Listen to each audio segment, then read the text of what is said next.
Smith Wigglesworth, जिन्होंने 20 से ज्यादा मुर्दों को जिंदा किया और महान काम किया, वो कहते थे इससे पहले मेरा पैर जमीन को छुए मेरे मुंह से गैर भाषा निकलती है। चिढ़ता है जब आप अन्य भाषा में प्रार्थना करते हो, क्योंकि एक सामर्थ जनरेट हो रही है आपके अंदर। पता है अगर मैंने इस बंदे को नहीं रोका तो ये लिटा के मारेगा, लिटा के मारेगा। ये अन्य भाषा में जब प्रार्थना कर रहे हैं, लोगों की कहाँ उन्नति हो रही है? भाई हो रही है ना, उसके बाद चंगाइयां हो रही हैं, लोगों का कंडीशन बता रहा है परमेश्वर, हो रही है, आप सबकी उन्नति हो रही है। जो अन्य भाषा में प्रार्थना करता है वो गूढ़ की बातें आत्मा में होकर करता है। बोलो हम डबल अन्य भाषा में प्रार्थना करेंगे। जब चिढ़ ही रहा है शैतान तो अच्छे से चिढ़ाते हैं ना फिर उसे।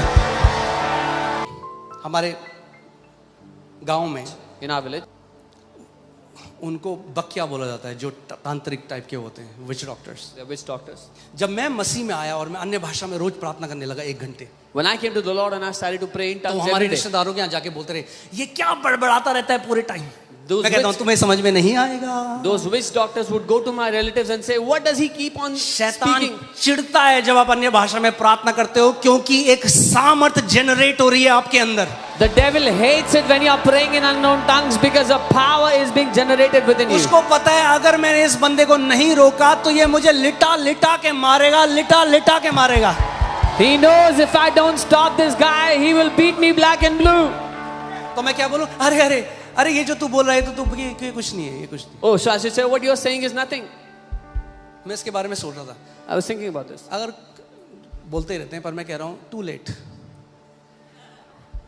शायद पहले तुम मुझे मिलते जब मैं नया मसीह था तो शायद तुम मुझे भरमा देते, अब नहीं भरमा सकते।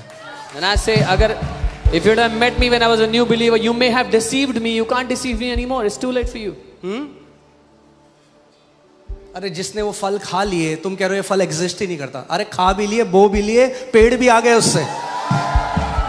The one who has eaten the fruit, sown the seed, reaped a harvest of trees, you're telling him this fruit doesn't exist. Amen. For he who speaks in tongue does not talk to men. यानी ये जो language है ये कलीसिया के लिए नहीं दी गई, ये आपकी पर्सनल व्यक्तिगत उन्नति के लिए दी गई है। This language is not given for the church, it's given for your personal edification. Hear this. For no one understands him, however in the spirit he speaks mysteries. कोई उसको नहीं समझता, लेकिन आत्मा में वो भेद की बातें बोलता है। अब मैं एक चीज ध्यान से सुनिएगा, मैं इसको डील कर रहा हूँ। बहुत सारे क्वेश्चन हमें ईमेल भी आए Hear carefully. we had कि many मैं कई बार स्टेज में अन्य भाषा में प्रार्थना करता हूँ। that I pray in tongues on the stage many तो times. कहते हैं ये अनस्क्रिप्चुरल है, आप चर्च में नहीं बोल सकते। They say this is unscriptural, you cannot speak in tongues in the church. अरे भाई ये भी तो देख लो, उससे पहले 3 घंटे वचन सिखाया है मैंने। Why don't you see the 3 hours before when I taught the word? ठीक है, अब सुनो। कह रहे अनुवाद कहाँ है? This is where is अनुवाद the हमने तो interpretation? अनुवाद नहीं पढ़ा। अनुवाद, अरे अनुवाद आ रहा है ना, नाम आ रहे हैं लोगों के, कंडीशन आ रही है लोगों के, ये अनुवाद है उस भाषा का भाई। They say where is the interpretation? The interpretation comes as names and conditions of people. आपके सामने होता है हर Sunday. This happens before your eyes every week. End में मैं जो प्रार्थना करता हूं अन्य भाषा में, मैं अपनी आत्मा को स्टर कर रहा हूं, मैं अपनी आत्मा को स्टर कर रहा हूं कि जो वरदान है उनके द्वारा मैं चंगाइयों में मूव करने लग जाऊं। In the end, when I'm praying, वो मैसेज नहीं है। in the end, after giving the word, when I'm praying in tongues, is not to give you a message, but to stir my spirit for those spiritual gifts to rise up. हाँ, अगर मैं हर Sunday आता और केवल अन्य भाषा में प्रार्थना करता और चले जाता तो फिर ये मूर्खता होता, फिर आपको चर्च आने की जरूरत नहीं थी। If I came every Sunday to the pulpit and I spoke in tongues for a couple of hours and I went away, that would be foolishness. You would have no need to come to church. ये अन्य भाषा में जब प्रार्थना कर रहे हैं, लोगों की कहाँ उन्नति हो रही है? भाई हो रही है ना, उसके बाद चंगाइयां हो रही हैं, लोगों का कंडीशन बता रहा है परमेश्वर, हो रही है, आप सबकी उन्नति हो रही है। They're saying, oh, when he's speaking in tongues, how are the people being edified? Yes, the people are being edified. Their conditions are being healed. Their sickness are going away. Smith Wigglesworth, जिन्होंने 20 से ज्यादा मुर्दों को जिंदा किया और महान काम किया, वो कहते थे इससे पहले मेरा पैर जमीन को छुए मेरे मुंह से गैर भाषा निकलती है। Smith Wigglesworth, who raised more than 20 dead people, he would say, in the morning when I wake up, before my foot touches the ground, I start speaking in tongues.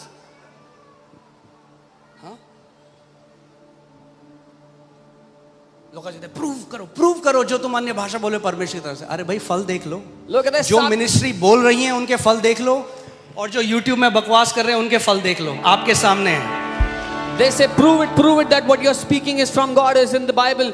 Look at the fruits. Those ministries that pray in tongues, look at the fruits in their life. And those who jabber on the internet, look at their fruits. Okay, now hear this. 14 का 4. He who speaks in a tongue edifies himself, वो जो अन्य भाषा बोलता है अपनी ही उन्नति करता है, but he who prophesies edifies the church. पर जो भविष्यवाणी करता है वो कलीसिया की उन्नति करता है। कितनी बार आपने देखा है एंड में जब मैं अन्य भाषा में प्रार्थना करो उसके बाद भविष्यवाणी का शब्द निकलता है किसी के लिए, So many वो times- क्या है? वो अनुवाद है उसका। So many times you've seen at the end of the church when I'm praying in tongues and then I start to prophesy for someone. It is the मुझे interpretation of- नहीं लोगों के नाम पता कौन कहाँ पहली बार आया, मगर परमेश्वर जानता है। I don't know people's names. I don't know who is coming for the क्योंकि first जो time, अन्य but भाषा God में knows. प्रार्थना करता है वो गूढ़ की बातें आत्मा में होकर करता है। Because he who prays in an unknown tongue speaks deep mysteries in the spirit. Okay, आप इसको सुनो, ठीक है अभी तक? हालेलुया। क्या करेंगे हम? बोलो, हम डबल अन्य भाषा में प्रार्थना करेंगे। We will pray double in the Holy Spirit. जब चिढ़ी रहा है शैतान तो अच्छे से चिढ़ाते हैं ना फिर उसे। If the devil is being tormented, let's torment him properly. फिर अच्छे से करते हैं। अभी तो शुरुआत है। This is just the beginning. Hallelujah. पहला कुरिन्थियों 14:13 से 19। Therefore, let him who speaks in a tongue pray that he may interpret. इस कारण जो अन्य भाषा बोले वह प्रार्थना करे कि वह अनुवाद भी कर सके। वो किस, अब पौलुस बात कर रहा है चर्च सेटिंग की। Now Paul is talking about a church setting. पौलुस कह रहा है कि मैं जब तुम्हारे बीच में आता हूं वो कैसे आता है? एक शिक्षक की तरह आता है। Paul is saying when I come in your midst, I come as a teacher. जब मैं तुम्हारे बीच में आता When I हूं come- तो मैं 10,000 टंग्स के शब्द बोलने से ज्यादा बढ़िया है मैं 5 शब्द वो बोलूंगा जो तुम्हें समझ में आएंगे। Instead of speaking 10,000 words in unknown tongues, I will speak 5 words you understand. वो किसकी बात कर रहा है अभी? टंग्स टू मेन, जो अन्य भाषा मनुष्यों की तरफ है। वो बात कर रहा है वो the tongues are spoken to men. अब सुनो, for if I pray in tongue, my spirit prays, but my understanding is unfruitful. अगर मैं अन्य भाषा में प्रार्थना करूं तो मेरी आत्मा तो प्रार्थना करती है परंतु मेरी बुद्धि काम नहीं देती। जब आप अन्य भाषा में प्रार्थना करते हो तो कौन प्रार्थना करता है? आपकी आत्मा, your spirit prays. When you pray in tongues, your spirit is praying. अगर केवल बुद्धि से प्रार्थना करोगे तो लिमिटेड प्रार्थना करोगे क्योंकि आपकी बुद्धि लिमिटेड है। अगर आत्मा से प्रार्थना करोगे तो अनलिमिटेड प्रार्थना करोगे क्योंकि आपकी आत्मा के साथ पवित्र आत्मा रहता है। अब If you pray with your understanding, your prayer will be limited because your understanding is limited. But if you pray in the Spirit, you will pray limitless prayers because the Holy Spirit abides with your spirit. पौलुस भी जो अन्य भाषा में आप personal pray करता था उसको समझ में नहीं आता था, यही तभी तो लिख रहा है Paul- जब मैं प्रार्थना करता हूं अन्य भाषा में personal, my understanding is unfruitful. Paul also did not understand when he spoke in tongues, which is why he is saying my understanding is fruitless. Understanding is unfruitful. It's not working when I'm You won't speaking. get interpretation every time. आपको हर बार अनुवाद नहीं मिलेगा। But if you want, you pray, God will give you interpretation. अगर चाहिए प्रार्थना करो, प्रभु देगा। मैं एक ऑफिस में काम करता था I used to work in an office Gurgaon में, in Gurgaon, और वहां पे एक लड़की थी सुचिता, मेरे बगल में बैठती थी, and there was a girl Suchita who used to sit next to me, और उसके चाचा को कैंसर हुआ and her chacha had cancer. और उसने कहा कि क्या आप आके प्रार्थना कर सकते हो? आप प्रार्थना करते She said, "Can you come and pray?" हो? तो मैं गया। जब मैं गया तो बिल्कुल लास्ट स्टेज में वो थे और मैं बिल्कुल नया था अभी प्रभु में, When I went, he was in his last stage, and I was very new in the Lord. और मैं उनके पास गया। मैंने उन्हें प्रभु के बारे में बताया और कहा कि आप ग्रहण करना चाहते हो यीशु मसीह को? उन्होंने मरते मरते बोला मैं यीशु को अपना प्रभु ग्रहण करता I went to him. I said, "Do you want to receive Jesus?" He on his deathbed, he said, "I received Jesus." हूं। और मैं वापस आ गया। I came back. अगले दिन मैं ऑफिस में काम कर रहा हूं और मुझे एक बेचैनी हो रही है अपनी सीट में बैठ के, Next- ऐसी बेचैनी कि मुझे लग रहा है मैं बाहर भाग जाऊं बिल्डिंग से। Next day, I was working in my office, and I had such restlessness that I felt like I should run out of the building.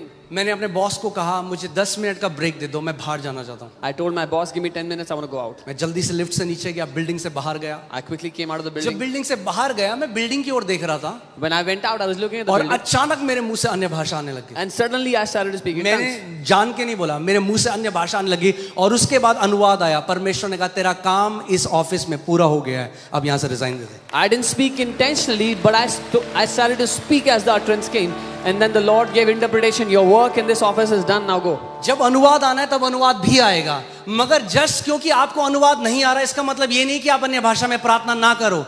आप वचन को मानते हो तो अगर अन्य भाषा में प्रार्थना करते हो तो अपनी उन्नति करते हो, चाहे समझ में आए चाहे ना आए। Whenever interpretation has to come, it will come, but that doesn't mean you don't pray in tongues, because if you believe in the word says you edify yourself when you speak in अब tongues. कई लोगों का सवाल होता है जब हम अन्य भाषा में प्रार्थना करते हैं हमारा दिमाग इधर उधर उड़ता है। So many people have this question: when we pray in tongues, our mind is तो पौलुस traveling. here and there. Answer दे रहा है, पौलुस कह रहा है मेरा भी उड़ता है, Paul is answering and saying, my understanding is unfruitful. he's saying it happens to me. यानी उसका दिमाग बोल रहा है भाई ये क्या कर रहा है पौलुस. His brain is saying, what are you doing, Paul? तो पौलुस कह रहा है मैं अन्य भाषा में प्रार्थना करूंगा, फिर अपने दिमाग को पकड़ के लाऊंगा, दिमाग से भी प्रार्थना करूंगा, फिर अन्य भाषा से प्रार्थना करूंगा, फिर दिमाग से भी प्रार्थना करूंगा. So Paul is saying, I will pray in unknown tongues, then I will catch my understanding and I'll pray with my understanding. Again, I will pray in tongues and I'll pray with my understanding. यानी पौलुस कह रहा है जैसे आप प्रार्थना करो, रिबलोगो शाठानाम रहा देने गेरेले, परमेश्वर आप महान हो, आप सर्वशक्तिमान हो, रिब्रोला ब्रागा शाठानामा,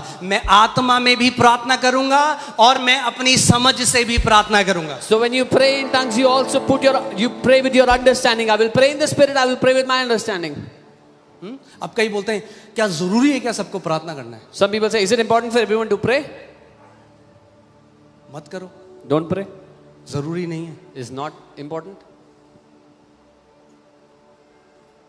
जरूरी तो गाड़ी भी नहीं है, टू व्हीलर भी नहीं है, Even a car is not important. पैदल चल के आओ. Walk everywhere you want to अरे go. टंग स्पीड दे देगा, जहां चल के 30 दिन में पहुंचोगे वहां आधे घंटे में पहुंच जाओगे. Tongues will give you speed where you would have reached in 30 days, you will reach in 30 minutes. Okay चलो ठीक है. अब ये this I will sing with the spirit and I will also sing with the understanding. अरे हाँ आप यानी आत्मा में गा भी सकते हो. मैं आत्मा में गाऊंगा और समझ से भी गाऊंगा. वो कहता है बुद्धि से भी गाऊंगा. आगे देखो, पौलुस ये नहीं कह रहा है कि अगर तुम चर्च में अन्य भाषा बोलते हो तो तुम पाप कर रहे हो, ये नहीं कह रहा हो. कॉन्टेक्स्ट ये नहीं है, पढ़ो पूरा. वो क्या कह रहा है?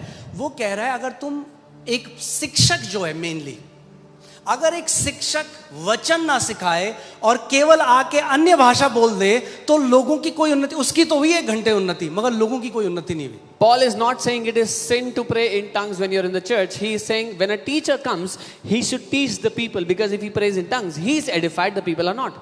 मैं आपसे सवाल पूछता हूं, इस कलीसिया को आप 11-12 साल हो गए, क्या एक भी सर्विस ऐसी है जब आप आए मैंने केवल टंग्स में प्रे करी, वचन नहीं सिखाया और चला गया? This church has been here 11-12 years. Has one Sunday been like this? When you came to church, I only prayed in tongues, I did not teach the word? No, that's what Paul is saying. नहीं, Paul यही कह रहा है. Okay आगे